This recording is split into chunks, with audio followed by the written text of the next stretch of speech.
បាទសួស្តីប្រិយមិត្តជាទីរាប់អានក្នុងថ្ងៃនេះខ្ញុំនឹងលើកយកវីដេអូคลิปមួយចង់បង្ហាញអំពីរបៀបកាត់តវីដេអូដាក់បទចម្រៀងបែបខារ៉ាអូខេបងប្អូនណាបាទហើយពីលើកមុនខ្ញុំបានលើកយកពីរបៀបកាត់តដាក់បទចម្រៀងដែរប៉ុន្តែដាក់បទចម្រៀងមិនមានអក្សររត់ជាខារ៉ាអូខេបងប្អូនណានៅក្នុងវីដេអូនេះខ្ញុំនឹងលើកយកមកបង្ហាញដល់បងប្អូនពីរបៀបយើងកាត់តវីដេអូដាក់រូបយើងរូបជារូបអស់បងប្អូនណាហើយប៉ុន្តែធ្វើឲ្យមានចលនាហើយយើងដាក់ជាខារ៉ាអូខេបងប្អូនណាបាទអញ្ចឹងទស្សនាជាបងប្អូនចេះហើយសូមអធិស្ឋានបងប្អូនដែលចេះហើយបងប្អូនណាប៉ុន្តែបងប្អូនណាដែលមិនទាន់ចេះសូមបងប្អូនទៅតាមវីដេអូរបស់ខ្ញុំទាំងអស់គ្នាដើម្បីយើងរៀនកាត់តវីដេអូដាក់បទចម្រៀងដើម្បីរកកម្សាន្តនៅក្នុងបណ្ដាញ TikTok ឬក៏ Facebook ទាំងអស់គ្នាបងប្អូនណាបាទដោយហើយបើសិនណាជាបងប្អូនពេញចិត្តគិតថាវីដេអូរបស់ខ្ញុំមានប្រយោជន៍សូមបងប្អូនជួយ follow page និង like share ឬក៏ចុច subscribe YouTube ម្នាក់មួយផងបងប្អូនណាដើម្បីបងប្អូននឹងទទួលបាននៅវីដេអូថ្មីក្រោយទៀតបាទអញ្ចឹងដើម្បីកុំឲ្យខាតពេលយើងចូលទៅធ្វើវីដេអូខារ៉ាអូខេទាំងអស់គ្នាបងប្អូនណាបាទជាដំបូងយើងត្រូវតម្រូវទៅលើកម្មវិធី install បងប្អូនណាបាទកម្មវិធី install អញ្ចឹងយើងចូលទៅក្នុងកម្មវិធី install បងប្អូនណាបាទចុចមកបាទបន្ទាប់មកយើងទៅជ្រើសរើសយករូបភាពមួយណាដែលយើងតម្រូវយើងយកទៅដាក់ជាតួអង្គនៃសម្រាប់យើងដាក់បទចម្រៀងខារ៉ាអូខេបងប្អូនណាបាទអញ្ចឹងខ្ញុំសម្រេចចិត្តថាយករូបភាពខ្ញុំមួយចុះបងប្អូនណាបាទរួចហើយយើងរាល់ការកាត់វីដេអូយើងបងប្អូនត្រូវទៅរកកម្មវិធីសម្រាប់យើងតម្រូវទៅលើទំហំវីដេអូរបស់យើងដែលយើងកាត់តម្រូវទៅលើ Facebook ឬក៏ YouTube បាទអញ្ចឹងយើងចូលខាងឆ្វេងដៃមកបាទបន្ទាប់មកបងប្អូនរុញមកនេះបងប្អូនណាបាទទស្សនាជាបងប្អូនបាទកាត់ដាក់យើងផុសក្នុងបណ្ដាញ YouTube យើងចូលយក 16.9 ទំហំរបស់វាបងប្អូននេះបាទប៉ុន្តែបើសិនណាជាបងប្អូនផុសតាម Facebook ឬក៏ TikTok បងប្អូនត្រូវយក 3.4 ទំហំនេះបងប្អូនណាបាទអូខេអញ្ចឹងខ្ញុំសម្រេចចិត្តថាខ្ញុំយក 3.4 បងប្អូនយើងពេញលើ 3.4 ហើយយើងពង្រីករូបភាពរបស់យើងឲ្យស្អាតតិចមកបងប្អូនណាប៉ុណ្ណឹងមកបាទប៉ុណ្ណឹងមកអូខេអញ្ចឹងយើងចុច tick បាទវីដេអូនេះខ្ញុំធ្វើឲ្យវារៀងរង្វើលតិចបងប្អូនណាមួយដើម្បីឲ្យបងប្អូនចាប់បានបាទបងប្អូនតាមតាន់អញ្ចឹងដើម្បីមុននឹងចូលទៅកាត់វីដេអូយើងត្រូវសរេរូបថតយើងឲ្យបានស្អាតជាងមុនទៅបងប្អូនណាដាក់ពលឺដាក់អីចឹងទៅបងប្អូនណាយើងយកប៉ុណ្ណេះមកបាទយកប៉ុណ្ណេះមកអញ្ចឹងយើងទៅកែរូបភាពរបស់យើងរៀងស្រស់ស្រាយបន្តិចបងប្អូនណាដើម្បីកែចូលកន្លែងនេះបងប្អូនណាបាទខ្ញុំដាក់ព្រួយឲ្យបងប្អូនមើលបាទនេះបងប្អូនណាសិតតែរូបភាពសម្រាប់ឲ្យយើងជ្រើសរើសយករូបភាពមួយណាដែលស្រស់ស្អាតបងប្អូនណាដើម្បីបន្ថែមពន្លឺរូបភាពយើងឲ្យបានស្អាតជាងមុនបាទអញ្ចឹងយើងចុចមកពឹបមកអញ្ចឹងមកបងប្អូនណាចុចហោហែអញ្ចឹងមកចង់យកពណ៌ណាក៏បានបងប្អូនបាទហោហែបាទសម្បូរបែបណាកម្មវិធី insert អញ្ចឹងមកយើងចេះតែរាវមកបងប្អូនណារូបណាស្អាតចុចអញ្ចឹងមកបាទយើងចេះតែរាវអញ្ចឹងមកបងប្អូនណាបាទអញ្ចឹងមករហូតអញ្ចឹងមកបងប្អូនណានេះគាត់តែជាឧទាហរណ៍សម្រាប់ឲ្យបងប្អូនយល់ទេប៉ុន្តែបងប្អូនយករូបភាពមួយណាក៏យកទៅបងប្អូនណាសម្រាប់ខ្ញុំយកមួយនេះរៀងភ្លឺតិចបងប្អូនណាយករូបទី1ទី2ក៏បានបងប្អូនណាអញ្ចឹងមកបងប្អូនចុចមកអូខេរូបភាពយើងបានមកហើយបងប្អូនណាឥឡូវយើងចុច tick បាទបន្ទាប់មកយើងចូលទៅយកវីដេអូបងប្អូនបាទចូលយកវីដេអូដើម្បីចូលយកវីដេអូយើងត្រូវរុញកម្មវិធីយើងមកនេះរួចហើយយើងចូលកន្លែង IP កន្លែងនេះបងប្អូនមើលទៅតាមព្រួយដែលខ្ញុំដាក់ឲ្យមើលបងប្អូននឹងយល់បាទចុចពីលើពឹបមក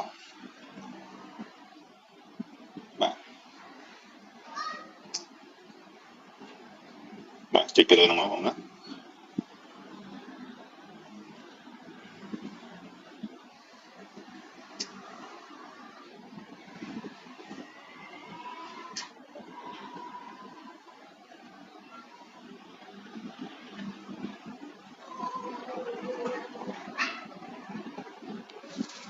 បាទអញ្ចឹងយើងចុច save បងប្អូនណាចុច save យករូបភាពសិនបាទ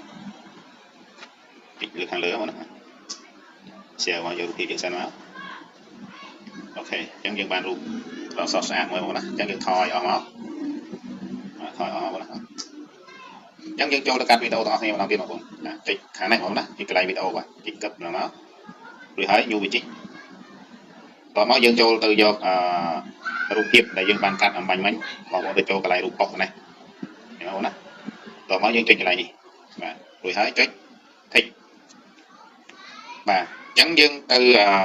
រើស ជ្រើសរើសយកទំហំម្ដងទៀតបងប្អូនណាបើណាយើងកាត់ពីទៅជាវីដេអូម្ដងបាទអញ្ចឹងយើងចុចកន្លែងនេះមកបន្តមកយើងទៅជ្រើសរើសយក 3.4 បងប្អូនណាបាទពួកខាងនេះ16.9 ខ្ញុំបានជម្រាបជូនប្រាប់បងប្អូនខាងលើហើយបងប្អូនណាបាទបងប្អូនប្រកាសពីដឹងកាត់ពីចេះយល់ហើយបងប្អូនណាអញ្ចឹងខ្ញុំទៅជ្រើសរើសយក 3.4 ដើម្បីយើងខុសទៅក្នុងក្នុង Facebook ឬ TikTok មកបន្តមកយើងរៀបរួមដូចមុនបងប្អូនណារូបថតយើងហ្នឹងមកបាទរួចហើយចុច text រួចហើយបើសិនណាជាវីដេអូនេះយើងមានបទចម្រៀងវែងបងប្អូនទាញបងប្អូនចុចលើហ្នឹងមកចុចលើឈរលើរូបភាពរបស់យើងមករួចហើយយើងតោងកណេះទាញបានវែងមកណាទាញចាប់បទចម្រៀងមួយបទក៏បានដែរបងប្អូនណាបាទហើយឬមួយក៏បងប្អូនចង់ដាក់រូបថតយើង2 3សន្លឹកក៏បានដែរបងប្អូនណាបាទនេះខ្ញុំក៏ដាក់មួយសន្លឹកឬ2សន្លឹកសម្រាប់ជាឧទាហរណ៍ឲ្យបងប្អូនមើលបងប្អូនណាបាទអញ្ចឹងខ្ញុំទៅជ្រើសរើសយករូបថតមួយសន្លឹកទៀតណាបាទអញ្ចឹងដើម្បីជ្រើសរើសយកថតយើងចុចទៅកន្លែងដដែលបងប្អូនណាកន្លែង PIP ដដែលទីលើហ្នឹងមកបាទរួចហើយយើងទៅជ្រើសរើសយករូបថតមួយផ្សេងទៀតបាទដើម្បីដាក់ឲ្យបានរូបពីរបងប្អូនណាបាទអានេះអាស្រ័យលើបងប្អូនចង់ដាក់បងប្អូនចង់ដាក់រូប10រូប5អីក៏បានបងប្អូនណាបាទដើម្បីបញ្ចូលទៅក្នុងវីដេអូបទចម្រៀងរបស់យើងអញ្ចឹងខ្ញុំយករូបមួយទៀតបញ្ចូលទៅជាឧទាហរណ៍បងប្អូនបាទដើម្បីរូបភាពនេះវាធ្លាក់មកក្រោមបងប្អូនទៅចុចកន្លែងនេះ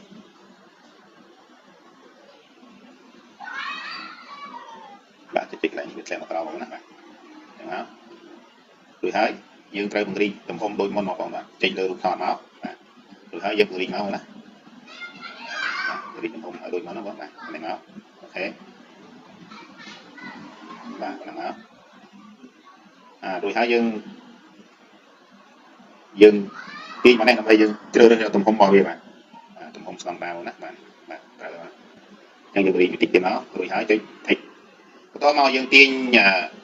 រូបថតសន្លឹករបស់យើងបាទទាញរៀងវែងទេបងប្អូនណាទាញមកស្ដេចយើងយកដៃតោហ្នឹងទាញមកណាទាញមកវែងអញ្ចឹងមកណាបាទសម្រាប់ខ្ញុំធ្វើខ្លីចុះជាឧទាហរណ៍បងប្អូនបាទខ្ញុំធ្វើវីដេអូខ្លីចុះសម្រាប់បងប្អូនកាត់បងប្អូនត្រូវទាញរូបថតសន្លឹករបស់យើងឲ្យចាប់មកបត់បងប្អូនណាយើងអាចឈរលើដូចខ្ញុំប្រាប់មិញយើងឈរលើនឹងមកទាញយើងដាក់តាមសន្លឹកចឹងក៏បានបងបាទអញ្ចឹងយើងបានរូបថតពីរបងណាអញ្ចឹងដើម្បីទៅកែរូបថតឲ្យបានស្អាតបាទកែរូបថតមកស្រាប់ទៀតឲ្យបានស្អាតបងប្អូនទៅចូលនៅក្នុងយើងឈរលើរូបថតទៅណាចូលលើចឹងមកយើងចុចលើរូបថតយើងរួចហើយយើងចូលទៅក្នុងកម្មវិធីកែរូបថតឲ្យបានស្រស់ស្អាតជាងមុនបន្តិចអញ្ចឹងយើងចុចលើនេះមកបាទបន្តមកយើងចុចលើកន្លែងនេះទៀតមកបងណាយើងសេរីទៅបងប្អូនណាឲ្យយើងភ្លឺរៀងបើយើងខ្មៅក៏រៀងជ្រះតិចបងណាបាទអញ្ចឹងមកបងប្អូនចង់ដាក់ពណ៌ណាក៏បានណាបងណាបាទអញ្ចឹងមកយកសេរីអញ្ចឹងមកបាទខ្ញុំយករូបទី2ចុះបងប្អូនណាបាទហើយនេះកន្លែងនេះយើងបិទបើកពន្លឺបងណាបាទបន្តមកយើងចុច text បាទមុននឹងយើងដាក់បទចម្រៀងយើងបញ្ចូលបទចម្រៀងយើងត្រូវទីរូបថតរបស់យើងឲ្យមកពីដើមមកវិញបងណាកុំភ្លេចបាទនេះសំខាន់ណាស់បងណាទីមកហ្នឹងមករួចហើយយើងចុច text បាទបន្ទាប់មកយើងត្រូវចូលទៅយកបទចម្រៀងដែលយើងបានកាត់ទុករួចហើយបងប្អូនណាបទចម្រៀងជាខារ៉ាអូខេបងប្អូនបាទងាយទេបងប្អូនណាកាត់បទចម្រៀងបែបនេះវាលឿនអញ្ចឹងយើងចូលទៅយកបទចម្រៀងយើងចូលកន្លែងដដែល PIP បន្ទាប់មកយើងមើលទៅលើបងប្អូនណាយើងមើលទៅលើមកយើងមើលកន្លែងវីដេអូយើងចូលទៅយកវីដេអូចូលកន្លែងនេះហើយរូបប៉ោះកន្លែងនេះបងណារូបកន្លឹកហើយចូលវីដេអូកន្លែងនេះបាទសូមជឿថ្លៃដើម្បីចូលទៅយកបទចម្រៀងចូលកន្លែងដដែលបងណា PIP បាទចាំតិចបងចម្រៀងច្រើនបាទអញ្ចឹងគេយកនេះមកដើម្បីយកបទចម្រៀងមកបាទរួចហើយយើងចូលទៅកន្លែងដដែលបងណាយើងដើម្បីកាត់ background ដដែលយើងទៅចូលហ្នឹងមកចូលលើអក្សរយើងមករួចហើយយើងរីក្រោមបន្តិចបងណា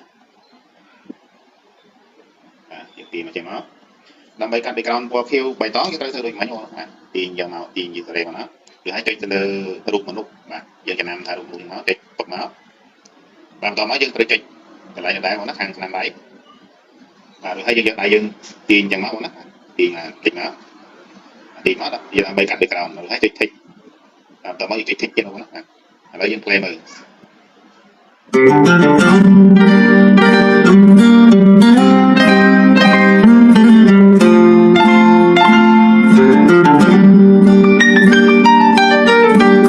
តែសន្មត់អូនអូខេបងប្អូនណាបាទអញ្ចឹងយើងដើម្បីយើងចូលទៅពរិយអក្សរបានផងយើងត្រូវចុចទៅលើផ្ទាំងពណ៌ខៀវមកយើងពរិយអក្សរយើងតិចបាទហ្នឹងណាបាទ ហើយអសយើងដាក់ទៅតាមតម្រូវការបងប្អូនចង់ដាក់បើចង់ធំយើងរីធំមកដៃពីរយើងរីមកបងប្អូនចឹងណាឥឡូវខ្ញុំ play បងប្អូនមើលទៀតចិត្តរៀមទន់ភ្លាមបៀនទុករីរីបើជាការពិតដួងចិត្តបងទៅឃ្លាតថ្លៃជីវិតពិតរូបគ្មាននៃអ្វីបាទអូខេបងប្អូនឥឡូវយើងបានអសររត់បែបការ៉ាអូខេបងប្អូនណាឥឡូវខ្ញុំចូលទៅសេរីរូបបន្តិចបងប្អូនណាសេរីរូបថតរបស់យើងឲ្យមានចលនាបងប្អូនណាបាទវីដេអូរៀងវែងតិចបងប្អូនណាបាទអញ្ចឹងដើម្បីចូលទៅសេរីរូបថតយើងចុចតិចសិនបងប្អូនបាទបន្តមកយើងចុចកន្លែងនេះឲ្យឡើងរូបថតរបស់យើងណាយើងចុចលើរូបថតមកបងប្អូនណាបាទរូបថតមកឥឡូវយើងធ្វើឲ្យរូបមានចលនាបងប្អូនណាបាទដើម្បីឲ្យរូបមានចលនាយើងត្រូវឈរលើរូបថតរបស់យើងមករូបថតត្រឡប់មកបន្តមកបងប្អូនណាបាទរួចហើយយើងចុចការ៉ូកន្លែងការ៉ូកន្លែងនេះបងប្អូនណាកន្លែងកញ្ញាលេខបូកមានរូបភាពការ៉ូនេះចុចទៅលើនឹងមកចុចតិចមកបាទបន្តមកយើងទាញថតយើងមកដៃពីរបងប្អូនណាទាញចឹងមកបាទចឹងមកបងប្អូនណាទាញដៃពីរចឹងមករួចហើយយើងរុញយ៉ាបន្តរួចហើយយើងរុញរូបថតយើងមកចេះបងប្អូនណាមកបាទតមកយើងចុចលើរូបថតដដែលចុចការ៉ូមួយទៀតបងប្អូនណាបាទបន្តមកយើងចាំទាញមកមុខទៅទៀតបងប្អូនណាទាញមកមុខចឹងមកបាទទាញចឹងមកតមកយើងត្រូវរុញរូបថតយើងមកមុខទៅទៀតបងប្អូនណារុញចឹងមកដើម្បីឲ្យរូបថតយើងមានចលនាបាទចឹងមកបាទបន្តមកយើងចុចការ៉ូមួយទៀតទឹកមកបងប្អូនណាបាទបន្តមកយើងឲ្យរូបថតយើងថយទៅក្រោយវិញបងប្អូនណាឲ្យមានចលនាបាទចឹងមកបន្តមកយើងធ្វើដដែលបងប្អូនណារុញរូបថតយើងចឹងមករួចហើយចុចការ៉ូមួយទៀតបាទបន្តមកយើងត្រូវរុញរូបថតយើងទៅក្រោយទៀតបងប្អូនណាដៃយើងទាំងពីរហ្នឹងរុញទៅដើម្បីរូបថតយើងមានចលនាអូខេអញ្ចឹងរួចហើយយើងទាញរូបថតរបស់យើងមកមុខទៅទៀតមកបាទរួចហើយចុចការ៉ូទៀតអូខេឥឡូវខ្ញុំឧទាហរណ៍ប៉ុណ្ណឹងទៅមើលខ្ញុំចាក់ជីវីដេអូឲ្យបងប្អូនមើលតើរូបយើងមានចលនាអត់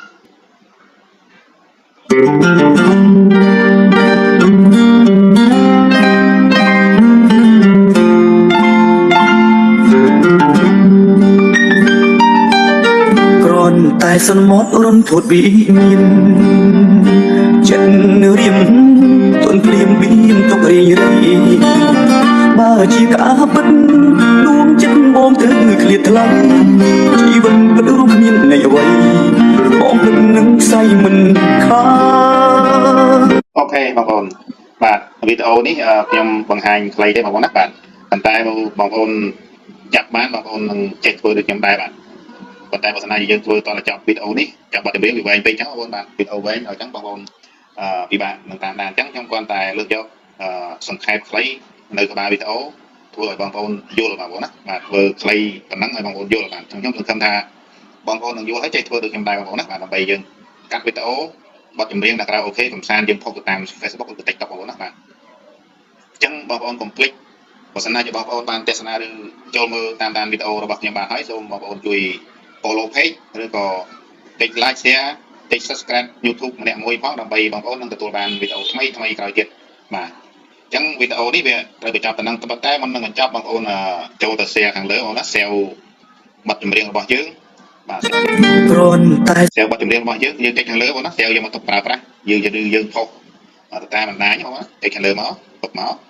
រួចហើយកន្លែងនេះទៀតបងណាចុចទុកទៅហ្នឹងមកណាបាទអូខេបាទអញ្ចឹងវីដេអូនេះមានតែប៉ុណ្្នឹងបងប្អូនណាបើសិនជាបងប្អូនបានទស្សនាតាមដានរួចរាល់ហើយបងប្អូនជួយគ្រប់គ្រងផងបងប្អូនណាចុច like share ផងអរគុណច្រើននិងសូមជម្រាបលាអរគុណបាទ